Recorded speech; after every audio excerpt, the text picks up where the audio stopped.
In the heart of the state-of-the-art, at the dawn of the next stage in entertainment, you found No Proscenium.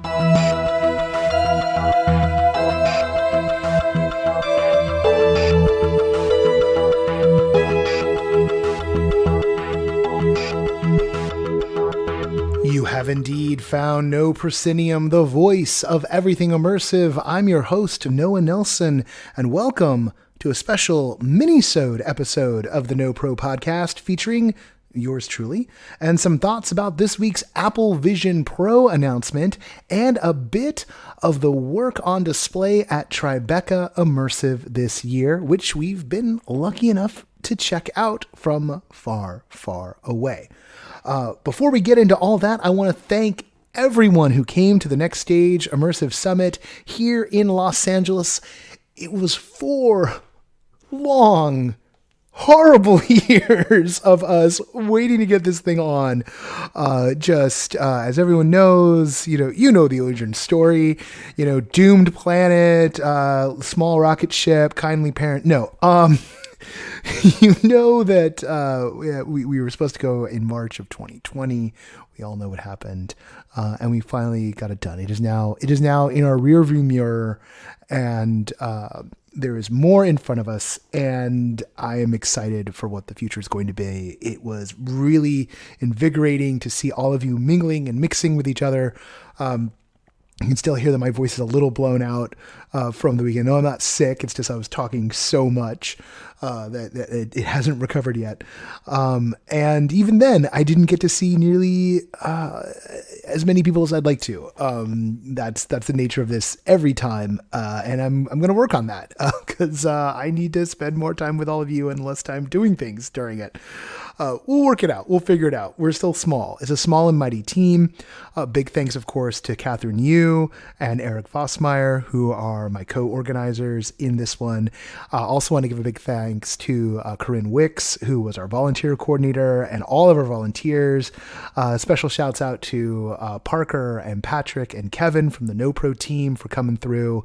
Just all kinds of folks. And I hope those of you who got a chance to come out had a good time. And I hope those of you who missed out this year get to come around when we do our next thing, whenever that is going to be.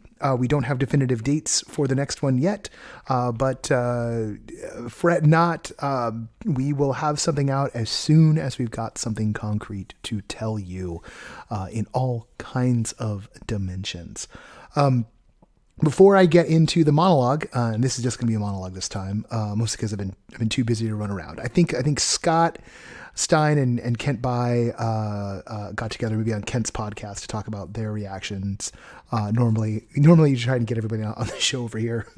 But I do want to thank our incredible Patreon backers for keeping this show alive. It really got down to the wire last month. And I am now in like this scary time where if we lose people, I just go, oh God, how?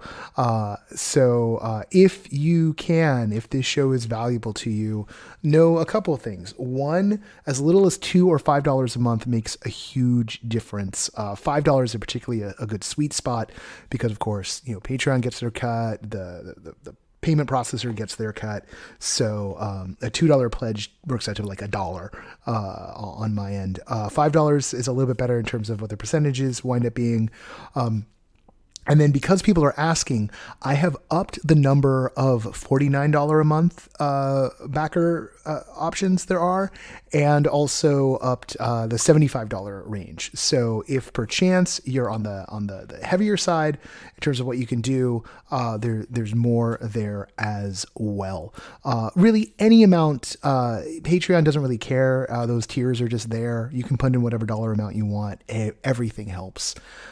To keep the show going, to keep No Pro going, to keep everything immersive going, and to let us get to what the next big gag is going to be, and maybe pay down some of the debt from the past few years, of which there's a lot. Patreon.com/NoProscenium. All right, enough of that. Let me, though, thank our sustaining backers: Samuel Mistry, Chris Woolman, Samantha Davison, Eric Shamlin, Elaine, Daryl, John Boulette, Jay Bushman, Jerome Joseph Gentes, Tom Leonetti McGuire, Kurt Collins, Winthorn, Ryan, David Bassick, Richard Ayers, Lonnie Hands-On, Lecker LeCool, The Ministry of Peculiarities, and Jan Budman. Thank you all. Literally keep a roof over my head. And if you want to work out something special with us, hit me up at noah@noproscenium.com. We can do that. I can do whatever I want. It's my show. All right. 5 minutes of preamble, right? That's sometimes the way it goes. Let's talk Vision Pro. I'm sure by now you've seen a gajillion things about it, so I'm going to spare you some of the details and just get my impression to you. Here's the funny thing about WWDC this year. I was very tired when it started at 10 a.m. Pacific on Monday because we had wrapped the show the day before. Physically wrapped it. There's still financial wrap and everything else.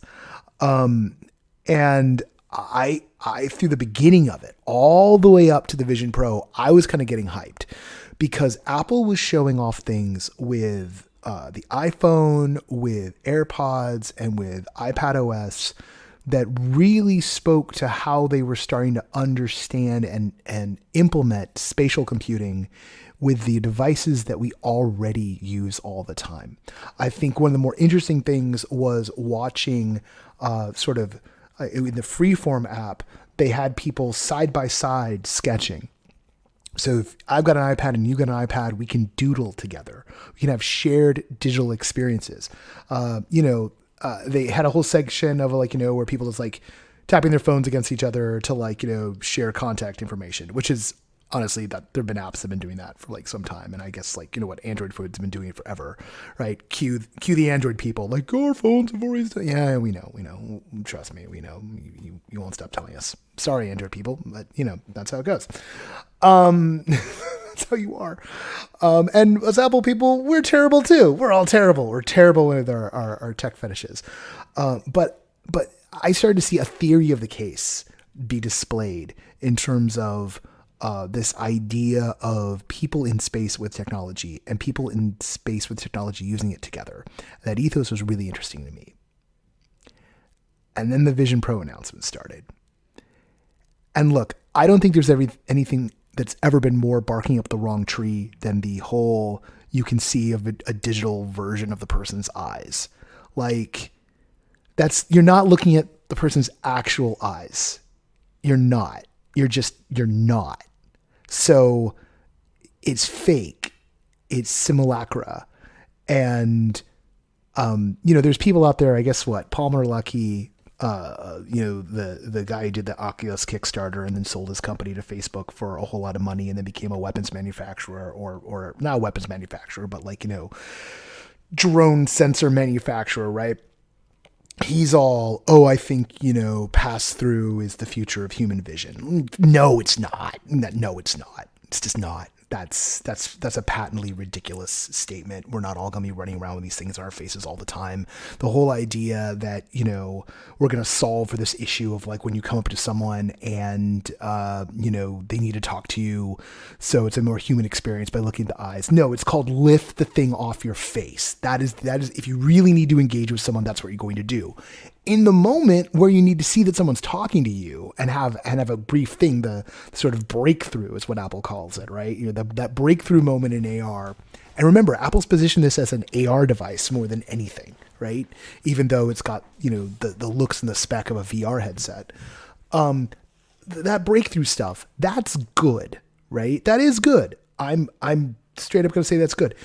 The UX stuff that Apple has done in here, from all reports, and I've been reading a lot of reports, is good. It feels like they've cracked the OS, which, going into the day, the number one thing I wanted to see out of this announcement was that they had cracked the OS, and it looks like they've definitely done it, right? They say that between the eye tracking, if you're looking at an icon and you've just got your hand, in your lap, if you just tap your thumb and finger together while you're looking at an icon, it triggers a tap, right? And it feels really natural. That is going to be incredible if it does indeed work consistently across all things. I've always found hand tracking stuff to be pretty hinky. We'll get into that in a minute about something that was amazing that I saw on a Quest 2 this week in Tribeca that honestly, the kind of thing that I wish Apple had shown off. We'll get to that in a second.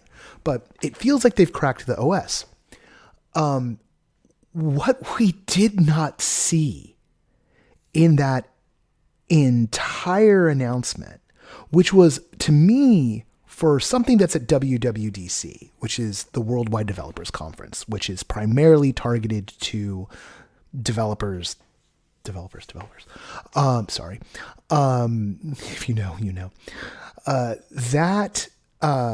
This announcement, because it was unveiling the product for the first time, was really seemingly really consumer focused, but trying to mostly reassure everyone that this thing would do all the computing stuff and the basic entertainment stuff you might want to do and have access to all the things you already have in the Apple ecosystem, which, as someone who owns or who has access because of family to a lot of Apple kit, who makes this show on Apple device, who has an iPhone, who, you know, got an iPad for his mother for her doing her iPhone, her therapy appointments, right? You know, and who reads comic books on an iPad, right? For someone who is engrossed, for someone who uses Apple Music because he was using iTunes for so long that he didn't want to lose access to his CD collection that he uploaded to iTunes, right? I didn't see anything in that whole deal that made me go, oh, this is that step beyond. This is the immersive thing that I can't wait to play with. Not that I can't live without, because I'm not expecting that right now, but that I can't wait to play with. The closest we got was the sizzle reel that Disney did. Which I just said that, you know, it sounded like I had some contempt in my voice, but like, that wasn't contempt for Disney because I know what they're capable of. Indeed, I did expect maybe a little more. I wanted to see something out of ILM Immersive, which is what ILM X Lab has become. I wanted to see a little bit more out of that, but all of the kind of whiz-bang future characters jumping out, you know, like a room's filling with water stuff, that was in the Disney sizzle reel and not in Apple's own stuff. There was nothing that sort of pointed to the direction of the wow that this device could do to create unique experiences that can only be possible because of augmented or virtual reality, with the exception of the rather cool sounding, you know, digital crown virtual environment where it's like tap a button, twist a knob, and suddenly you can, you know, be in the Sequoia National Forest instead of in your living room. That's all well and good, but that's a $3,500 desktop wallpaper projection device is what you've just suggested, or a $3,500 big screen TV replacement device, but a big screen TV that you can't share with anyone. That you have to have a mediated experience where the digital version of your eyes are communicating for you. So I was sort of profoundly disappointed in the moment. And in the wake of it, like, I mean, literally if you had just shown someone using an Apple Pencil to draw Gravity Sketch style, right? Or even just to draw on a table and or paint on a table, on a surface. If you had shown me that, I would have been more excited from what we saw that day. Now, I've read a fair amount. I want to point to, and I'll drop in the show notes, John Gruber, who's sort of like, you know, the ultimate Apple fanboy. He'd probably object to fanboy. He'd probably curse about it, but you know, it's true, dude. I've long turned to him for sort of the Apple faithful point of view. But he's also very rigorous in his thinking. Like, the guy is super rigorous in his thinking about it, and goes long form. And they, of course, gave him 30 minutes with the device. And the thing that was interesting that I want to share from his report, quite specifically, was a bit about the sports. So the last thing that he saw, this one paragraph. Lastly, we saw 2 sports demos, an at-bat from a baseball game at Fenway Park, parenthetical, Phil Schiller's hands are all over that one, in parenthetical, and a scoring play from a Nuggets Suns NBA basketball game. For the baseball game, the perspective wasn't even from the stands, but rather from the home team's dugout, ground level, right behind first base. It's not quite just like being there, but it's a lot like being there. It's more realistic than seems possible. You choose where to direct your gaze, at the batter at home plate, at the pitcher, or out in the outfield, or above the outfielders at the scoreboard. For the NBA game, the perspective was courtside, right behind the basket, but better than the actual courtside perspective because the perspective was slightly elevated above seating level. Fully immersive, fully three-dimensional, and seemingly perfectly to scale. Kevin Durant looked about 6'10" right in front of me. Getting the scale just right is obviously the correct way to present this, but it seems devilishly tricky to actually pull off. Apple has pulled it off. These baseball and basketball scenes were shot by Apple using entirely custom camera rigs and stored in altogether new file formats. Okay, I'm not going to go beyond that. Another thing that just also happened kind of around this time that people are probably going to miss is that Lionel Messi, right, like the soccer star, is doing what a lot of soccer stars later in their years do. He's leaving Europe, or leaving his home country, and going to go play in the United States. He's going to go play for Miami, and Apple has the MLS broadcast or streamcast license, and basically that means Apple has Messi now, right? From a global media point of view, Apple has Messi. Imagine, if you will, these cameras that Gruber's talking about being used to capture football with Messi in that format.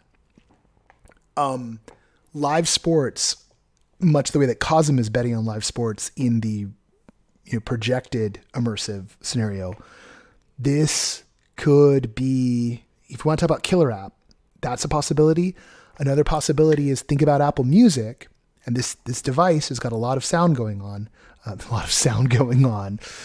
This device has incredibly sophisticated audio drivers that are creating immersive sound and that are also taking into account the acoustics of the room that you're in. It's basically a HomePod on your head, right? This is everything, right? It's basically all of Apple's technologies shoved onto your head. It's why it's so expensive. Imagine, if you will, you are on stage with Taylor Swift, or you're just off stage, or you're downstage center, you right in the crowd, right? Imagine, if you will, that you're there in the heart, or maybe even, to me, more interesting, imagine music videos, an entire new dimension, a new era of music videos developed with this in mind. One of the first things I saw in the old days of VR, back in the Oculus Go days, one of the first things I saw that really impressed me was a music video that Chris Milk made of, I can't remember the exact song it was, but it was a U2 song, and each of the guys was at one of the cardinal points around you and playing. And then as the song went on, the screen would sort of do a little bit of a wipe on certain of them, and they'd replace, Bono or The Edge or Larry or Adam. Yeah, I'm a U2 guy. They would replace them with, a sitar player or a kid in their bedroom, someone doing a cover of that part of the song. And it was, I think it was Song for Someone. I'm pretty sure it was a song for someone. I'm sorry. I'm revealing this part of me that I'm always embarrassed about, that I'm a U2 guy. I just am. I'm of a certain age. So it was so beautiful, though. I mean, Chris Milk is a really great filmmaker and just a savant of 360 film. And it was perfect. And no one's really recaptured. Within did some more music videos. Some were good, some were bad. There was a Muse one I didn't really like. Imagine, if you will, though, a Tiny Desk concert with Billie Eilish, or a Tiny Desk concert with Snoop Dogg, right? Like something that you couldn't get, or just like, I don't know, Tuvalu's in your house. 9 Inch Nails is in your kitchen, right? Like, the possibilities start to go, and Apple has these really deep music relationships. But we saw none of that. And I worry not about the product's ability to deliver things of that nature. It's getting pretty clear to me that the product can do a good chunk of it, if not all of that. But about the story that's developed because of what they presented, because of the price of the device. We will see how it all settles out, and we will see if enough developers at the Worldwide Developer Conference are inspired to take up this device and start messing around with it. With a device which they did announce like the next day that Rec Room is going to be available, right? So it's not like the universe of possibilities isn't there, but there are some technical hurdles. Like I'm not clear. I don't think that Unreal Engine is going to be supporting this. And Unreal, there's a lot of Unreal in the digital effects pipeline in video games. It's a massive, massive piece of middleware. And because Apple and Epic have been at war legally, and Apple pulled Epic's developer license, that's a pretty significant. And we may be in a situation, for those old enough to remember, or who cared enough back in the days, or enough of a tech nerd, because I think a lot of people who are my age wouldn't remember this.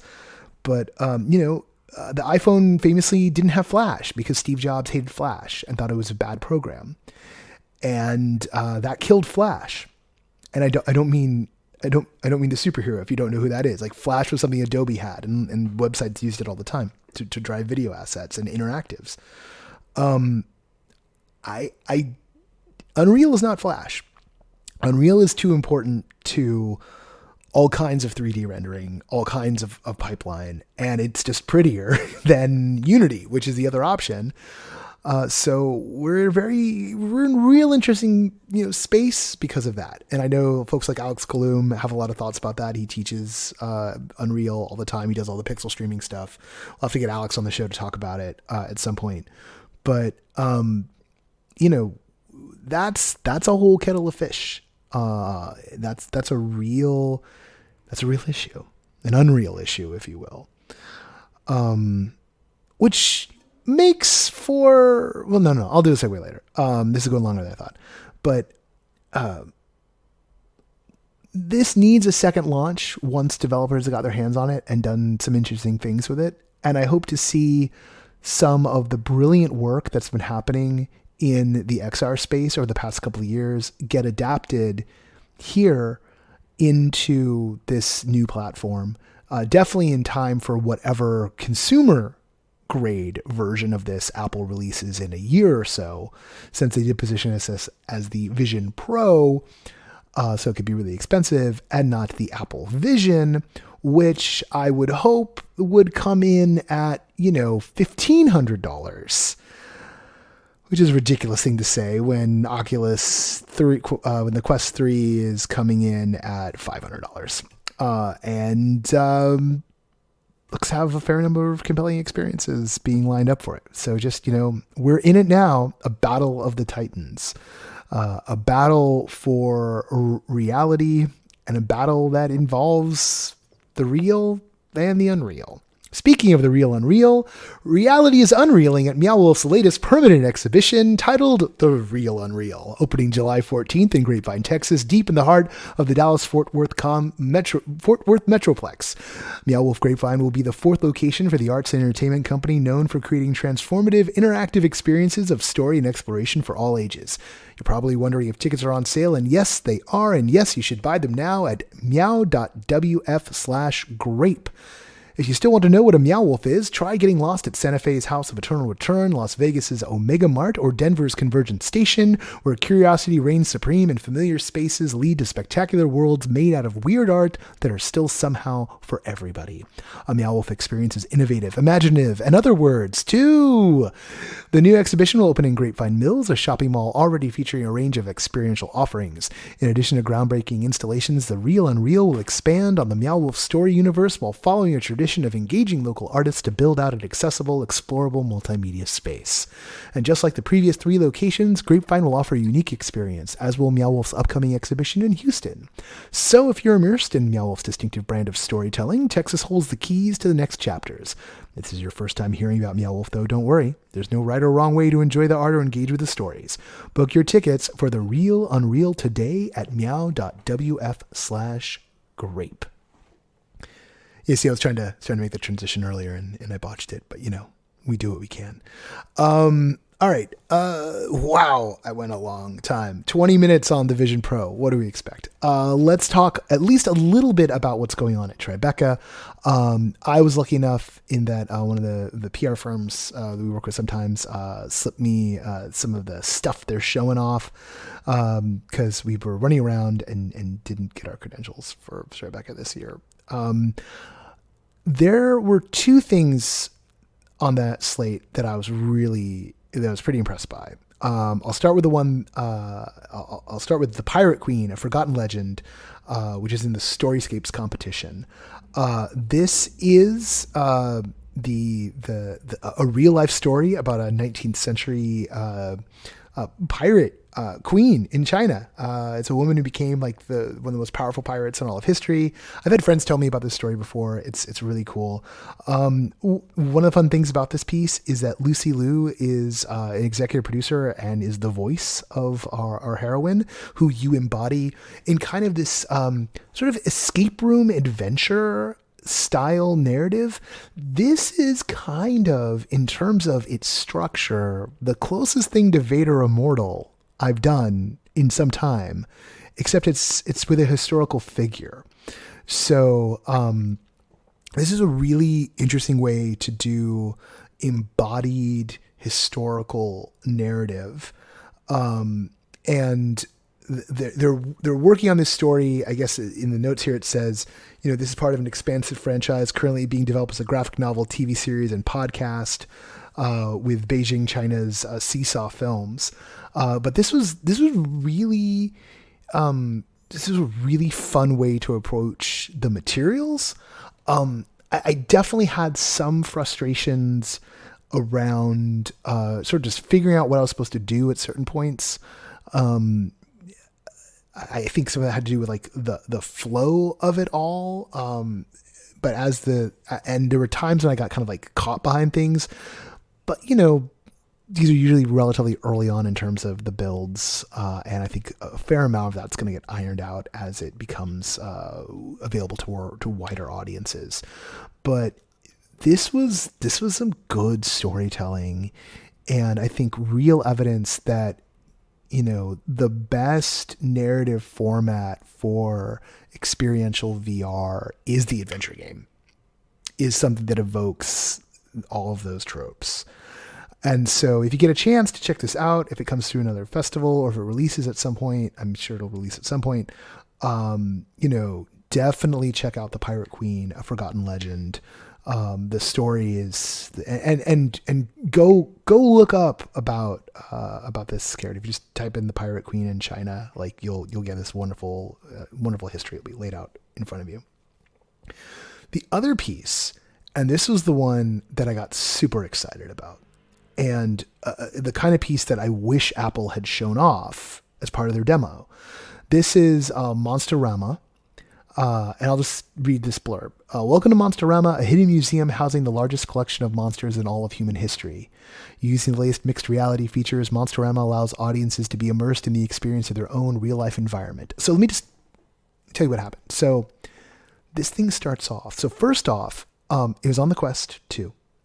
And it caused me to do something I never had to do in the Quest 2 before, which was to like set my room up for pass-through. I had to like sketch out where my walls were, sketch out where the door was. Like, it was a little intense in terms of setup. And then once I did that, it turned one of the walls in my room and into part of the fictional environment. It turned my ceiling into part of the fictional environment, and then had the characters moving about my room, flying around my room, leaping through portals into my room, right where I make this podcast. And I was bowled over. I had not seen that intense of an augmented reality experience to scale ever, full stop, ever.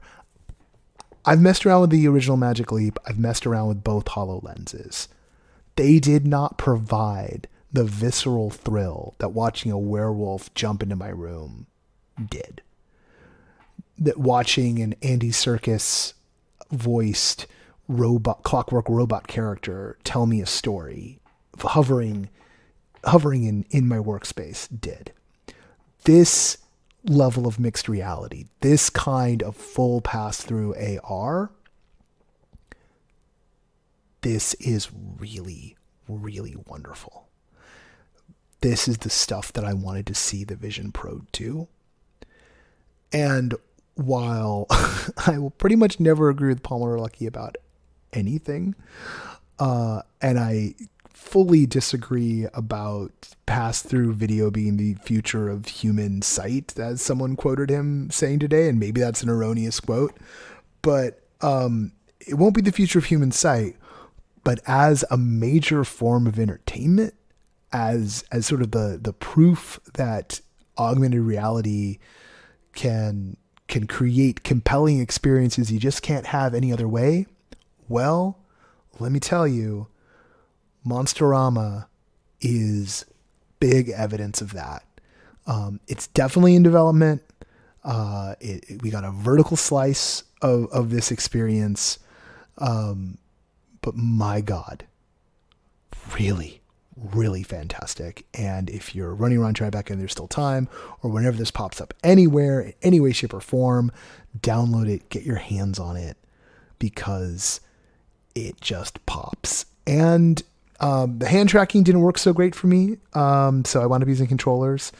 I didn't troubleshoot and figure out exactly why, but this is definitely one of those things that I hope does get ported over to the Apple Vision. Poking around a bit, I can't find if they built it in Unreal or in Unity, but luckily I did see a few people involved in the project who I know, so I'll go ask them, and we'll see if there may be some plans there. Not that it matters. Not like any of us have a Vision Pro, so just trying to piece the whole big picture together, right, and see how this all gonna work out. All right, that's enough. That was a half-hour monologue from me. So, sorry. You're welcome. I'm never quite sure with this. Next week on the show, we've got a regular show. We'll have, I believe we've got Monica Miklas of RWS Entertainment, also known to a lot of folks here as being part of Capital W. That's been recorded. Monica will be here with us, and who knows, maybe we might find some time next week to talk to some other people and get some more things going on. And then we've got a lot of fun options coming up, a lot of great interviews coming up this month, and I've got my energy back, or I'm close to getting my energy back. So let's do the end credits. Here's some fun. I got to see everybody in the end credits this week. So the associate producer of this podcast is Parker Sella, who is a real person who I have met. Music for No Proscenium is by Chris Porter of the Speakeasy Society and Solar the Podcast, who I knew was a real person and who I had already met, but I got to see. And of course, I definitely know that Siobhan O'Loughlin, who gets special thanks for voicing our intro, I definitely know that Siobhan is a real person. So, and was also at the event and hosting one of the sessions. So, this podcast is written, edited, hosted, produced, ruined, and then made better again by yours truly. I'm Noah Nelson, and until next time, I'll see you at the show.